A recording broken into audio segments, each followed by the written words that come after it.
I of think wealth. we underestimated the effect that Russia Ukraine would have on CPI. I think Russia Ukraine has had a tremendous impact on, obviously gas at the pump and also like commodities exports, like so food. And if there was not this conflict with Russia, and if we hadn't cut Russia off of our system, and if we had an appetite to drill for oil, which clearly the Biden administration didn't, I don't know if we'd have CPI as high as we do. I think it might still be lower. There's a lot of deflationary forces in the economy. You know, Wait, Yeah, but that hang on. I it's want not to it's not unpack. quite as it's not quite as simple as Bitcoiners think it is, where it's like they printed money and so now everything is inflated. It's like no, they shut down the economy. There's massive supply chain disruption. That what I mean. There's a commodity war going on between Russia and the U.S. and NATO. So it's just like there's a lot of shit. There's a lot of shit happening, and they can kick the can down the road farther if they didn't have some of these like more overt geopolitical pressures.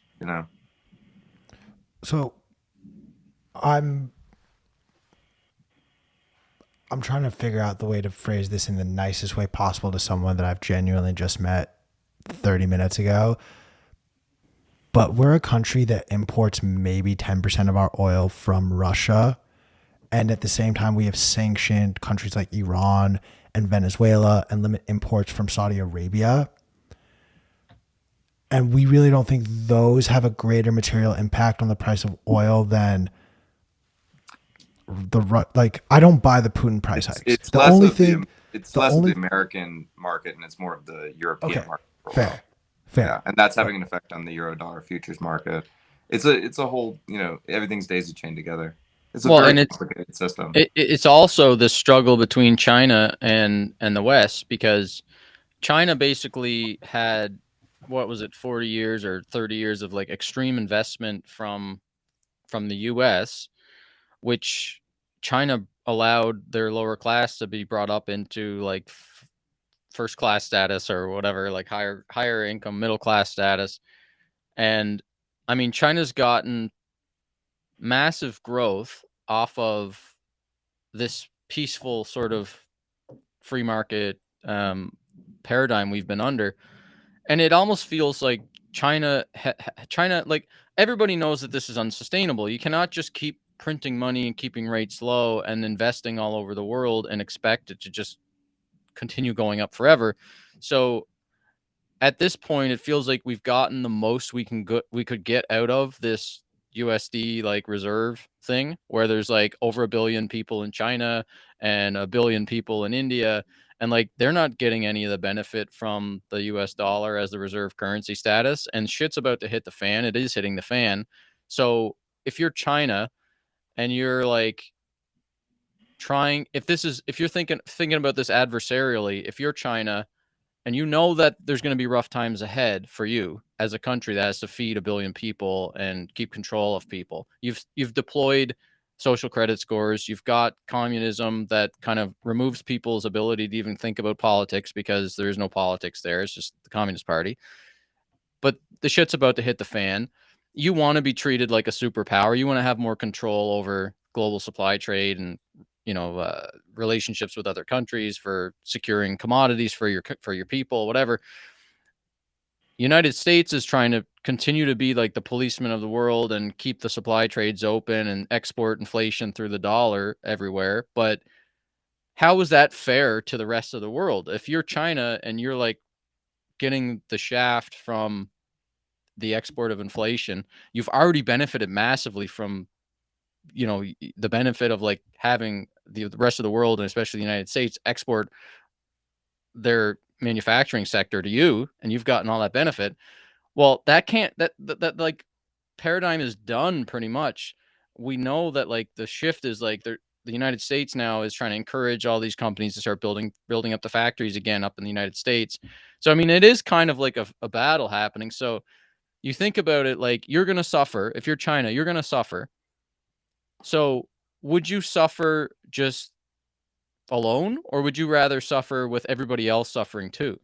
And if you're China and you control all this like microchips and all this shit, like, you would use COVID as an excuse, zero COVID as an excuse to drive CPI inflation in the West. I mean, all this zero COVID stuff where they're shutting down Shenzhen and, you know, banning the export of fertilizer and banning the export of microchips and all this stuff, saying like, oh, it's COVID. I mean, honestly, it's obviously just a way to drive civil unrest in the West, and it's a way to drive prices up. It's to inflict massive damage, or it's to inflict as much suffering as they can on the population here without it being an act of war, because they can use the zero COVID as a smokescreen. So it's not just the Russia-Ukraine war, it's the struggle between all these powers that are vying to have a fair shake in what the next, you know, Bretton Woods system is going to look like. And that's why I think it's not necessarily that it's going to be the death of the dollar and all this crap, or Bitcoin is going to replace fiat currency or anything like that. I just think it's going to be a decline of U.S. hegemony. It's going to be a balkanization of reserve asset status. And in this world, Bitcoin is going to play a bigger and bigger role of a political post-trust reserve asset. And I don't know. I'm still super hopeful and like confident that in the next 10 years, by 2030, like Bitcoin's going to be a way more important role in the global settlement and as money for the average person. So I think $1 million Bitcoin is kind of like, it's either going to $1 million or it's a failed experiment by 2030. Yeah, I totally agree. By the way, I agree with your point of view about reserve asset status versus reserve currency as well. Although I think reserve asset status is probably like a temporary stop on the way to full on reserve currency status, but temporary could mean 50 years. Like we don't know how long that could go on for, right? And, you know, because one of the things about being a reserve currency is there's a small cabal of people who have all the guns and write all of the laws. And those are the people who set what is the reserve currency or not. And none of us are in the club. But you know, if the Bitcoin price increases dramatically, 1 million, 2 million, 10 million, 20 million, 30 million, whatever, suddenly there are going to be members of the club who are Bitcoiners, and they're going to have a say in what their next reserve currency is. But there is definitely a stop on the way there in reserve asset town.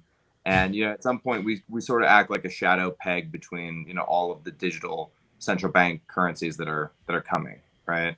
And it's going to be like a pretty chaotic sort of next 100 years, well, 50 years, next 50 years. It's gonna be a long one, you know.